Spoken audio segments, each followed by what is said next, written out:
নমস্কার বন্ধুরা, দিশানের রান্নাঘরে সবাইকে স্বাগত। আশা করছি আপনারা সকলেই ভালো আছেন। আজকে পুকুরের থেকে হাইব্রিড মাগুর ধরেছি একটা, সেই মাছটা দিয়ে রেসিপি করব। সেই জন্য মাছটা কাটতে চলে এসেছি মা আর আমি। এটা কিন্তু পুকুরে চাষ করা মাছ না, আমাদের পুকুরে এমনি নর্মালি হয়েছে, যেরকম পুকুরে মাছ বড় হয় সেরকমই। অনেক পুকুরে চাষ করে খাবার দিয়ে, সেরকম ভাবে চাষ করা মাছ না। চাষি মাছ আপনারা দেখবেন বাজারে বিক্রি হয় কালো কালারের, আমাদের পুকুরের মাছটা দেখুন পুরো সাদা। পুকুরে যে দেশি মাগুরগুলো হয় সেইগুলো কালো কালার হয়, এই হাইব্রিড মাগুরটা পুরো সাদা কালার।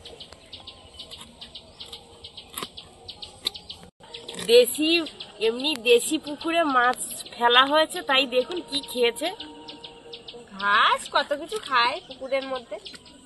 নাড়িগুলো দেখুন কত মোটা মোটা, সে পোল্ট্রি মুরগির নাড়ির মতো। এ রাক্ষস মাছ, যা দেবে তাই খাবে। সেই জন্য তো চাষ করা মাছ খেতে চায় না অনেকে। পুকুরে হলে তাহলে খাওয়া যায়, কেননা কোনো খাবার তো দেয়া হয় না, এমনি ভাবেই বড় হয়। মাছটা এত বড় যে আমি কাটতে পারছি না, ওই জন্য 2 খণ্ড করে নিয়েছি, এবার পিস করে নেব।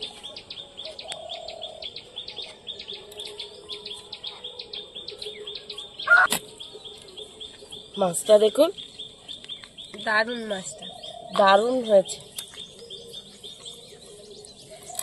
আমরা এরকম বাড়ির পুকুরে ছেড়ে রাখি হাইব্রিড মাগুর, বাড়ির পুকুরে বড় হয় তারপরে খাই, কেননা চাষ করা মাছ খেতে ভালো লাগে না।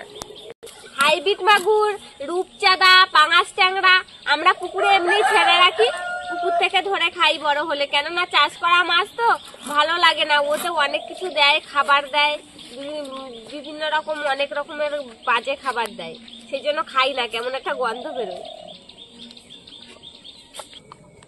মাছটা তো কাটলে কি দিয়ে রান্না করবে মাছটা বড় মাছ তো, আর এসব মাছ সবজি টবজি দিয়ে রান্না করলে তত ভালো লাগে না। এ মাংসর মতন করে বেশি মশলা টশলা দিয়ে রান্না করবে। কষা কষা, হ্যাঁ হ্যাঁ, ওরকমই ভালো লাগবে। এর কি তেল হয়েছে দেখুন, শীতের সময় তো তেল হয়েছে দেখো। মাছটা তো কাটা হয়ে গিয়েছে, চলুন দেখি এবার মা মাছটা কেমন করে রান্না করে। আমিও অপেক্ষা করছি, আপনারাও অপেক্ষা করুন, পুরো ভিডিওটি দেখতে থাকুন যে কিভাবে রান্নাটা হয়। মাছগুলো লবণ হলুদ মাখিয়ে ভাজা করে নেব।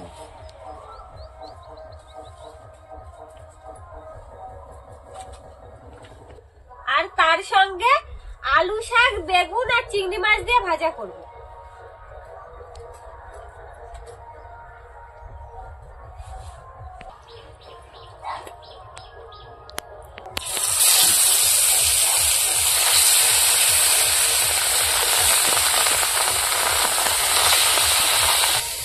কচি কচি আলুর শাক বেগুন দিয়ে ভাজা খেতে দারুণ লাগে।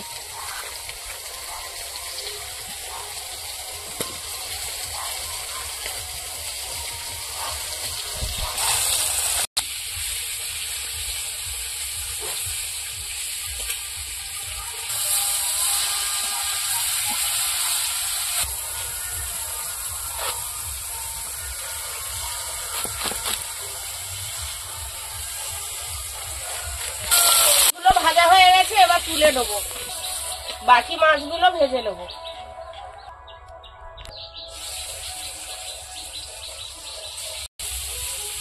আলু শাক ভাজা করার জন্য চিংড়ি মাছগুলো ভেজে নেবো।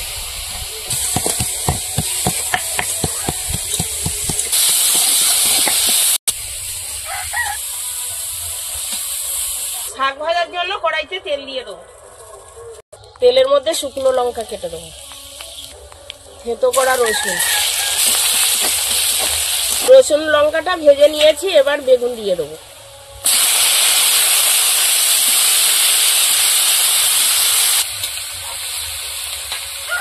বেগুনের হলুদ আর লবণ দিয়ে হালকা করে ভেজে নেব।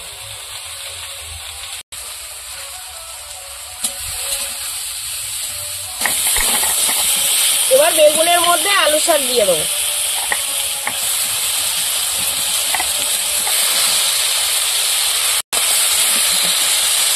বেগুনগুলো একটু উল্টে দেবো। আলু শাকের সঙ্গে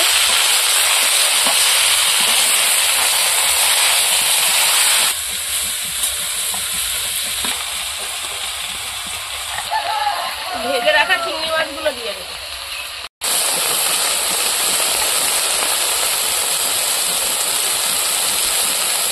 এবার শাক ঢাকা দিয়ে রাখবো।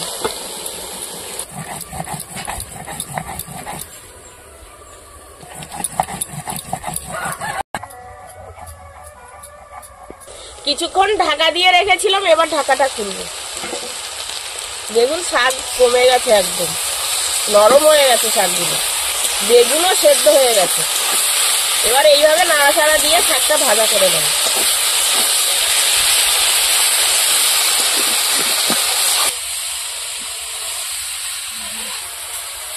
কারা কারা এইভাবে আলু শাক ভাজা করে খেয়েছেন কমেন্টে জানাবেন। শাক ভাজা হয়ে গেছে, তুলে নেবো। তরকারিটা বসানোর জন্য কড়াইতে তেল দিয়ে দেবো। 5 ফোড়ন, পেঁয়াজের কুচি, পেঁয়াজটা একটু হালকা করে ভেজে নেবো। রসুন থেতো দিয়ে দেবো।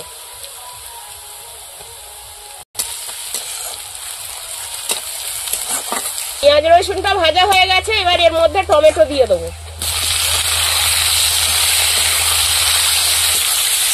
এবার আলু দিয়ে দেবো। আলুগুলো মোটা করে করে কেটেছি, নতুন আলু। এবার লবণ হলুদ দিয়ে আলু ভালো করে কষিয়ে নেবো।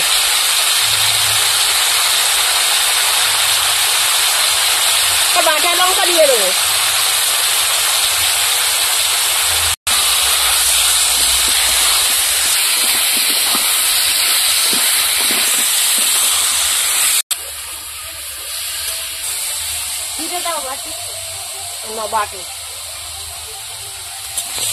আলুটা কষাই হতে হতে আমি জিরে বেটে নেবো।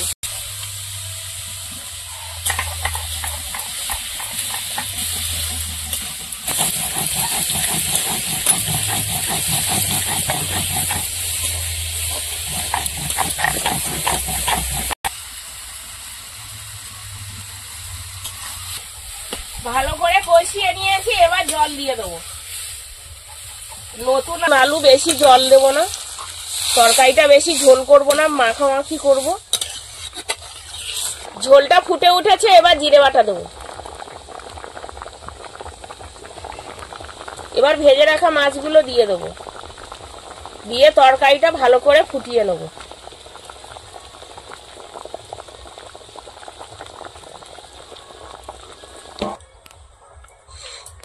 বন্ধুরা, এরকম আরো নতুন নতুন রেসিপি দেখতে আমাদের চ্যানেলটিকে সাবস্ক্রাইব করবেন আর অবশ্যই পাশে থাকা বেল আইকনটি প্রেস করবেন, তাহলে আমরা নতুন কোনো ভিডিও আপলোড করলে নোটিফিকেশন আপনাদের কাছে পৌঁছে যাবে। আর কে কোথা থেকে দেখছেন কমেন্ট করে বলবেন, তাহলে আমরা নতুন নতুন ভিডিও করার আগ্রহ পাবো। যদি ফেসবুক থেকে দেখেন ফলো করে আমাদের সঙ্গে থাকবেন।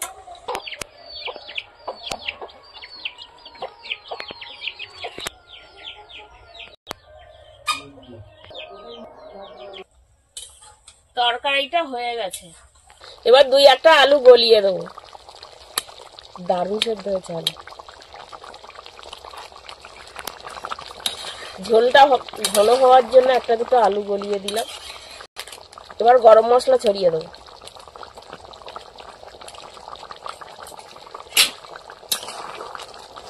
তরকারিটা নামিয়ে নেবো। হাইব্রিড মাগুর এইভাবে আপনারাও বাড়িতে রান্না করবেন। আমাদের আজকের ভিডিওটা শেষ পর্যন্ত দেখার জন্য ধন্যবাদ। ভালো লাগলে লাইক কমেন্ট শেয়ার করবেন। আবার ফিরে আসবো নতুন একটা রেসিপি দিয়ে। সবাই ভালো থাকবেন, সুস্থ থাকবেন।